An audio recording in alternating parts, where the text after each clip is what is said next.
সালামু আলাইকুম রহমতুল্লাহ। বৃত্তের কেন্দ্র ও ব্যাসার্ধ নির্ণয়। X square plus y square minus 24x plus 10y equal 0 বৃত্তের কেন্দ্র ও ব্যাসার্ধ নির্ণয়। Centre and radius find out করাবো। তাহলে যে ইকুয়েশনটা দেওয়া আছে সেটাকে যদি আমরা স্ট্যান্ডার্ড ফর্মে লিখি, অর্থাৎ x square plus y square plus 2gx plus 2fy plus c বৃত্তের যে সমীকরণ এত এর সাথে আমরা কম্পেয়ার করার চেষ্টা করব। এই আকারে স্ট্যান্ডার্ড ফর্মে যদি লিখি তাহলে হবে x square plus y square plus 2 into minus 12x, that means 12 into 2 অর্থাৎ minus 24x plus 2 into 5 into y অর্থাৎ 10y প্লাস c অর্থাৎ প্লাস 0 ইকুয়াল 0 এর সাথে তুলনা করি। তাহলে g equal minus 12, f equal 5 এবং c ইকুয়াল হচ্ছে 0।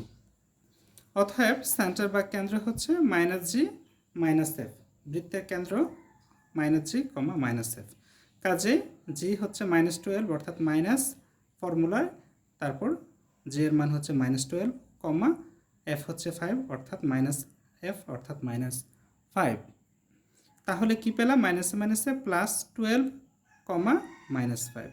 অতএব আমরা সার্কেল বা বৃত্তের সেন্টার কেন্দ্র পেয়ে গেলাম 12 কমা মাইনাস 5, অর্থাৎ এই বৃত্তটি 12 কমা মাইনাস 5 সেন্টার বা বিন্দু কেন্দ্র দিয়ে অতিক্রম করে, কেন্দ্রগামী। এবং বৃত্তের ব্যাসার্ধ যদি নির্ণয় করি, বৃত্তের রেডিয়াস বা ব্যাসার্ধ আর ইকুয়াল, এটার ফর্মুলা হচ্ছে √1 G square plus F square minus C.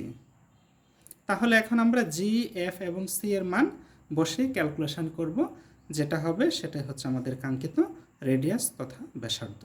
তাহলে √1 জি এর ভ্যালু হচ্ছে মাইনাস 12 জি স্কোয়ার অর্থাৎ minus 12 whole square plus F এর ভ্যালু হচ্ছে 5 অর্থাৎ 5 স্কোয়ার মাইনাস সি এর ভ্যালু হচ্ছে 0 0 equal √1 minus 12 whole square plus আর 144 প্লাস 5 স্কোয়ার ইকুয়াল 25 মাইনাস 0 লেখার প্রয়োজন নেই।